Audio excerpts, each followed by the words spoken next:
साबिक फौजी सदर परवेज मुशर्रफ किसकी यकीन दहानी पर पाकिस्तान वापस आने के लिए कमर बांधे हुए हैं। BBC उर्दू के प्रोग्राम सरबीन में खुशामदीद। हमारे लंदन स्टूडियो से मैं हूं आलिया नाज़की और मैं हूं नौशीन अब्बास। पाकिस्तान के साबिक फौजी सदर जनरल मुशर्रफ का मुल्क वापसी पर सियासी मुस्तकबिल क्या होगा, रेड कारपेट या जेल? मैं कोई ड्राइंग रूम टाइप कमांडर नहीं रहा हूँ उनका, तो इसलिए मुझे पूरा यकीन है कि फौज जानती है मुझे क्या सपोर्ट देगी। इंडिया में बच्चों की फलाह बहबूद शायद घर घर का मसला, लेकिन इसकी शिद्दत का समाजी इदराक है भी या नहीं? इन मौज़ूआत के साथ साथ सरबीन में ये भी शामिल रहेगा कि खुशहाल यूरोप का हिस्सा कब्र सख्त मुआशी इक़दाम कबूल करने पर तैयार नहीं और दिवालियापन से बचना भी चाहता है। और जुम्मे के रोज़ पेश होने वाले हमारे हफ्तावार सिलसिले तो फिर चले में वसुतुल्लाह खान के साथ हिंगलाज का सफ़र मुकम्मल करेंगे। मैंने इस पे ध्यान दिया तो माँ जी ने 4 बेटे दे दिए, चोली जला तो 4 बेटे मेरे को दे दिया। तो बस मेरा ये मन है ना, एक यात्रा भी नहीं छोड़ता हम लोग।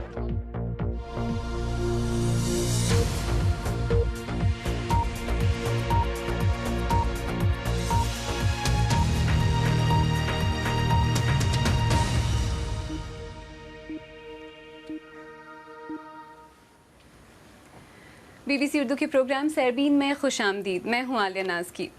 पाकिस्तान के साबिक फौजी सदर परवेज मुशर्रफ सऊदी अरब के एक रोज़ा दौरे से आज ही दुबई पहुंचे हैं।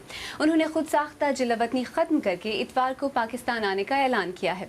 उन्होंने 3 मुकदमात में ज़मानत क़ब्ल अज़ गिरफ्तारी भी हासिल कर ली है। लेकिन क्या पाकिस्तान की सियासत में उनके लिए कोई गुंजाइश मौजूद है? क्या वो पाकिस्तानी सियासत के लिए अहम बन सकते हैं? इस्लामाबाद से नामा निगार इरम अब्बासी ने इसी का जायज़ा लिया है। परवेज मुशर्रफ की आमद के ऐलान से APML के दफ्तर में गहमा गहमी है। कारकुनान तैयारियों में मशगूल हैं। अब की बार वो पुरुम्मीद हैं कि कायद लौटेंगे।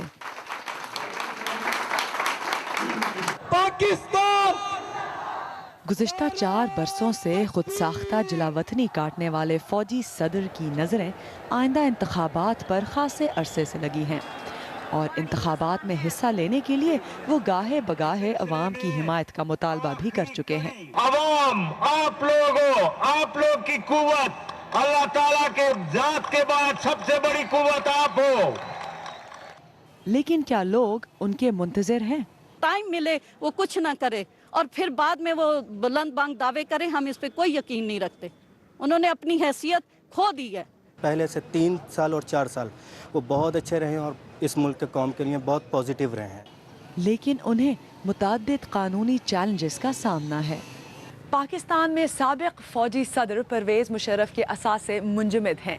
इसमें उनका एक बैंक अकाउंट जिसमें 9 करोड़ रुपयों से ज़्यादा की रकम मौजूद है और दूसरा ये आलीशान घर है जिसमें रहने का उनका ख्वाब अब तक पूरा नहीं हो सका। लेकिन क्या वो इस घर में कदम रख पाएंगे, ये वाज़े नहीं, क्योंकि अदालत में उनके खिलाफ मुतअद्दिद मुकदमात चल रहे हैं और एक मुकदमे में उन्हें इश्तिहारी भी करार दिया गया है।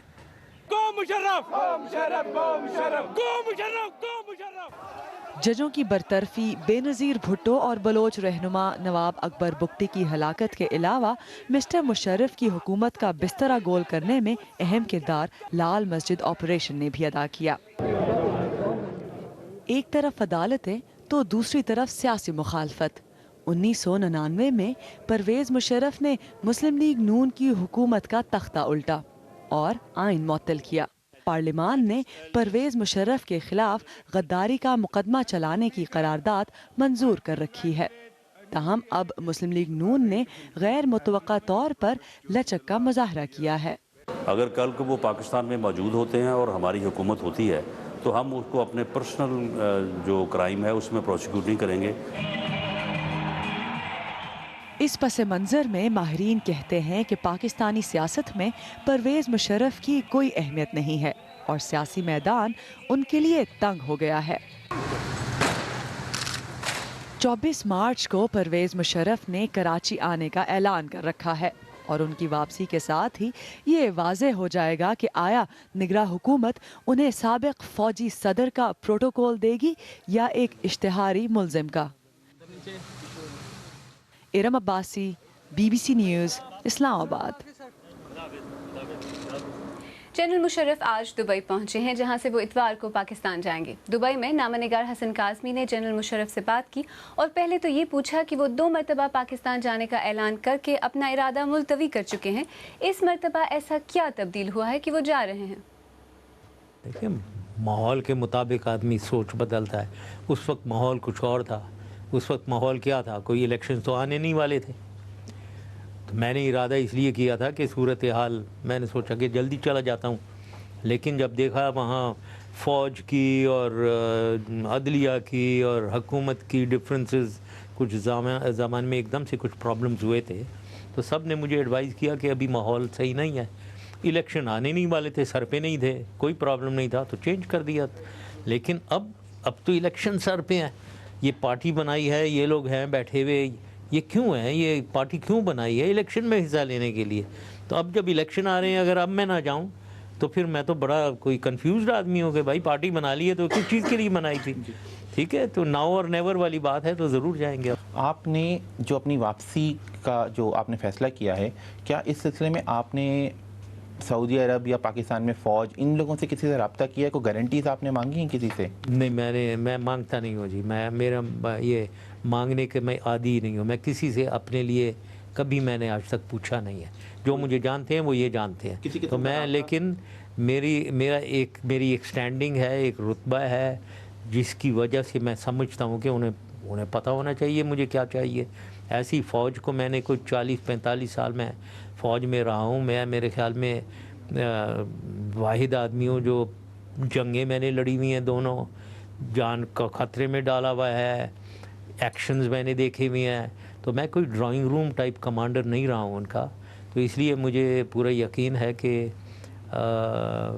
फ़ौज जानती है मुझे क्या सपोर्ट देगी और वो देंगे। आपने वतन वापसी का जो फ़ैसला किया, इस बारे में आपने सियासी जमातों से कोई राब्ते किए हैं, ख़ासकर उन जमातों से जो आपकी बहुत शदीद मुखालिफ समझी जाती हैं, जैसे नून लीग? कोई फ़िलहाल राब्ते यूँ बातचीत तो हुई है लोगों से, लेकिन ये जो कोलिशन बनाने के सिलसिले में अगर आपकी वो मतलब है, वो जब होगा जब हम पार्टी में कोई जान डाल देंगे, एक मोमेंटम देंगे और पार्टी ज़रा उभरेगी नेशनल लेवल पे, तो फिर ये कोलिशंस बनेंगी। जब इलेक्शन के करीब आ जाएंगे थोड़ा सा और, तो फिर कोलिशंस खुद बनना शुरू हो जाएंगे। आपने अपने तमाम दौरे इक़्तिदार में एक तनकीद आप करते रहे हैं पीपल्स पार्टी और नवाज शरीफ पे कि ये शख्सियत के गिर्द इनकी सियासत घूमती है। अब आपकी जमात के बारे में भी यही है कि शख्सियत एक है जिससे गिर्द लोग हैं, आगे कुछ नहीं है? नहीं, पर्सनैलिटी ओरिएंटेड तो हर पार्टी होती है। मैं इनकी पार्टी में मैं ये नहीं, मैं कहता रहा हूँ ये अपनी फैमिली का उन्होंने विरसा बनाया हुआ है, मैं ये कहता रहा हूँ। एक नहीं है तो उनके भाई आ गए, भाई नहीं तो उनकी बेगम आ गई, बेगम नहीं तो बेटा आ गया, बेटा नहीं है तो बेटी आ गई, वो भी नहीं है तो सन इन लॉ भी ये चले आए, वो भी उनको। तो ये सिलसिला है उनका। वरना ये पाकिस्तान और ये पूरा सब कॉन्टिनेंट, इंडिया भी पर्सनैलिटी ओरिएंटेड है। गांधी फैमिली चली जा रही है जी, अभी वो राहुल गांधी साहब आ गए हैं। तो ये सब पर्सनैलिटी ओरिएंटेड हैं। हम भी हैं, कोई उसमें कोई प्रॉब्लम नहीं है। प्रॉब्लम जब है कि अगर मैं अपने बेटे को ले आऊँ, बेटी को ले आऊँ, जैसे कोई है ही नहीं, तो उसमें प्रॉब्लम है। वो लोग ये करते हैं। आखिरी सवाल कि आप जब दौरे इक़्तिदार आपने जो गुजारा है, उसमें आपने कभी अडियाला जेल या लांडी जेल का दौरा किया आपने?